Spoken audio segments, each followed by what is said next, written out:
What's on, ladies and gentlemen? My name's Ross, I like games, and today we've got a new character card to look at. It's coming out in Wave 3 of the Transformers trading card game, War for Cybertron Siege 1. And it has been revealed by the lovely Francis Capra over on Twitter. He's been done the reveal, so go check him out on Twitter, give him a follow, give him some love, ladies and gentlemen. Let him know he's a lovely man. You know the deal. I'm very grateful to anyone that shows us new Transformers cards. Because, and you've probably guessed this by now, I love looking at and analysing new Transformers cards. It makes me rather happy indeed. Raider Ironstorm. Now, it is a common, and at first glance it doesn't look terribly exciting. It's vanilla in alt mode, there's no skill. And it's a 12 cost. Now, if you give me a half vanilla 12 cost, I start getting... well, apprehensive, I think, would probably be the best way. Now, the last half vanilla 12 cost about which I got really excited was Inferno Fearless Firefighter.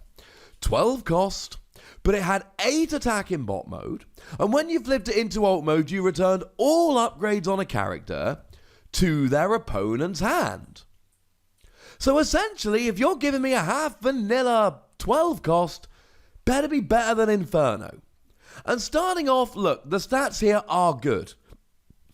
Are they good enough? Yes, I think they are.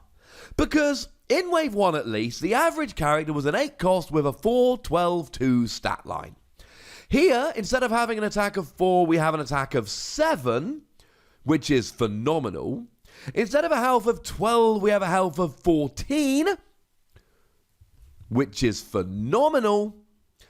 And instead of a defense of 2, we have a defense either of 2 or of 3.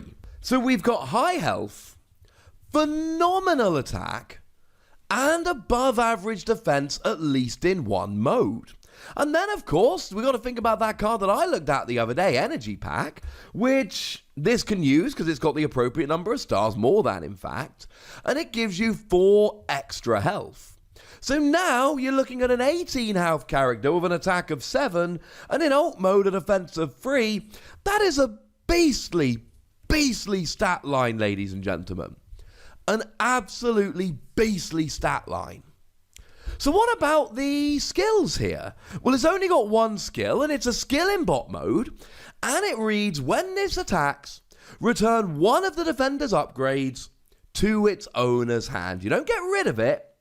You just return one to your opponent's hand. And this can work. I mean, like so many things with upgrades nowadays, my 4 immediately turns to something like Force Field. Because you've got a giant attack, they're going to be trying to stop you. Hey, Force Field's a good way to stop. So you get rid of it. At least that's gone. Now look, your opponent can just keep reattaching here. But they're wasting their attachment for the turn. Now there's ways around it. Maybe they're playing Megatron Arrogant Ruler. Maybe they're playing New Designs. Maybe they're playing Multi-Tool. But generally speaking here, they can only attach 1 per turn. That's it. That's all they get. So even if you're bouncing into their hand and they can reuse it, they've got to use their 1 upgrade for the turn. This is good. This makes us rather happy. Now, the other thing to remember here is that there are some upgrades that, for the love of all that is good and holy, do not put back in their hand. I don't think you would, but something like Bashing Shield.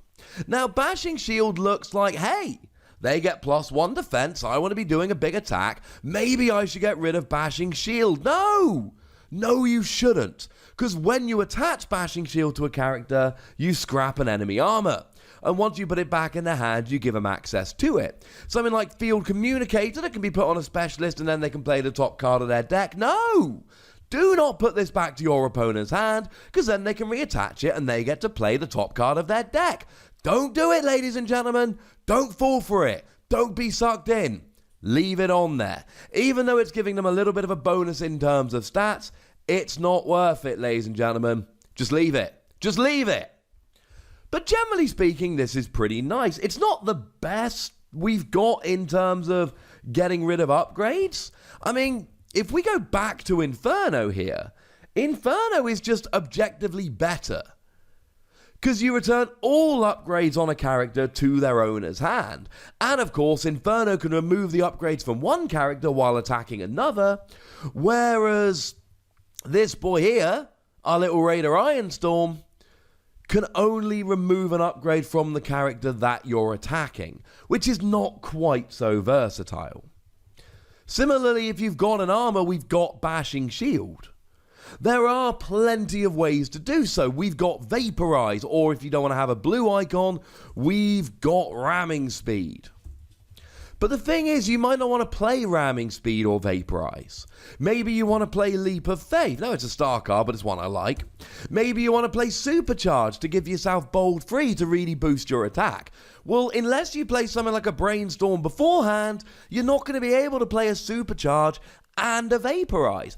And look, I know we mentioned Brainstorm, and Brainstorm's a good card, and I know it sees a lot of play, but even in decks where you're playing Brainstorm, it's not like you're always going to have Brainstorm and Supercharge and Vaporize all in hand at the same time.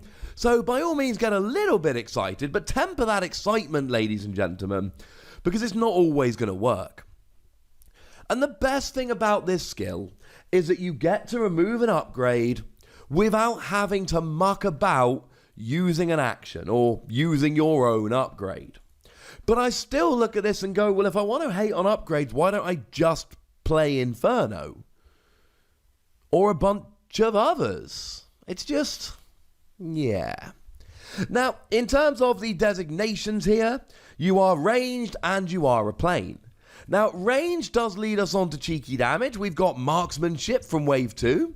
If you've got a ranged character on the field, which you will with this, you get to do 2 damage to a character in bot mode. You've got armed hovercraft that when you attach it, you get to do 1 damage to each of your opponent's characters. You've got rapid ascent, whereby when you attach it, your opponent has to scrap a card from their hand. Could be kind of fun for a little bit of disruption. Not my favourite, but it can work. I mean, in terms of planes, you can use Crash Landing. Now, Crash Landing is especially good here, because when you get KO'd, you do damage equal to your attack to a tapped enemy. Well, you've got a base attack of 7. Now, maybe you're lucky enough to get KO'd when there's a grenade launcher on you.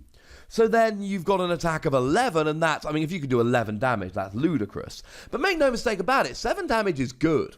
This is one of the very best uses for Crash Landing we've had so far. And while we're talking about upgrade utilities, how about Aerial Recon?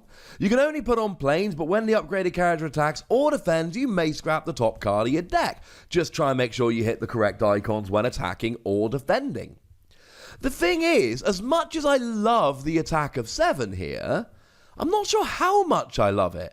Or to be more precise, I don't know if I love it enough to make the card itself worth playing. The one thing I will say, from the planes that we've so far had revealed, and that doesn't say anything for what's going to happen moving forward, but of the planes that we have so far had revealed, this has the highest attack, which makes it the highest base attacker in a plane deck, while also making it the best use for Crash Landing. Now, incidentally here, I'm not counting Dreadwing, because as great as Dreadwing is, Dreadwing's not your average kind of character. Dreadwing is a combiner. Dreadwing is 2 characters mashed together. That doesn't make it bad by any stretch of the imagination, but yeah. And also, Dreadwing still only has an attack of 7. It's ludicrous, ladies and gentlemen. So if you want a high attacking plane, this is your boy. And if you want a great use for Crash Landing, this is your boy. If you want a 12-star plane, I don't know how much I love this. Because as much as I said it had the highest attack, and it does, it's actually joint with Ramjet. And Ramjet is a 10 cost. Now, Ramjet doesn't have as good stats overall, but Ramjet still has an attack of 7. So that's not ideal, ladies and gentlemen. That sucks. For 1 star less, you can have Starscream Air Commander. Bold 2, and when you flip it into alt mode, you do damage to an enemy equal to the number of other planes you have. For only 8 stars, you've got Thundercracker, which has got an attack of 5, but when you play an action, it goes up by 1. And when you flip it into alt mode, you get to do 2 damage to a melee enemy. So that's pretty gosh darn good. And let's not forget about the King of Planes here, Starscream Decepticon King. Now look, I know that you actually have to pay 1 extra star here. I know that you've got to go up to 13 stars, and that's a little bit sad. But health of 15, and when you flip a Decepticon crown while battling, you actually got up to an attack of 9, which is even higher again. And then if we go back to the beginning of the video when I told you that if I wanted a half vanilla 12-star character, I'd be putting it up against Inferno, I don't think I like it more than Inferno. Inferno's got better attack. Well, it's got 1 higher or 1 lower, but it's got 8 and I prefer the 8. It's got higher defense. Admittedly, it's got lower health by 3, but it's way better at getting rid of upgrades. So I would just play Inferno over this. I don't think this is a bad card. And if you want to play something like Crash Landing and you're willing to pay the extra stars, I do think this is the best pure attacking plane we've had so far. I know that we do have, as I told you, we do have a plane with the same attack, that's Ramjet. But overall, I do think this is better than Ramjet. Because Ramjet is completely vanilla, and Ramjet has a defense of 0 when it's got 7 attacks, so no. If you want a pure attacking plane, if you want Crash Landing, I love it. Outside of that, there's just other characters I'd rather play. There's my conclusion, ladies and gentlemen, but I would like to know your conclusion. So please do let me know in the comment section. Go nuts, be nice. And then make sure you like this video, subscribe to this channel, and follow me on Twitter at the Wossy, where we talk about games. It's fun. We talk Transformers, we talk a bunch of others. But by far the most important thing, as always, look after yourselves till next time. Thank you very much for watching. My name is Ross, and you've been watching Wossy Plays.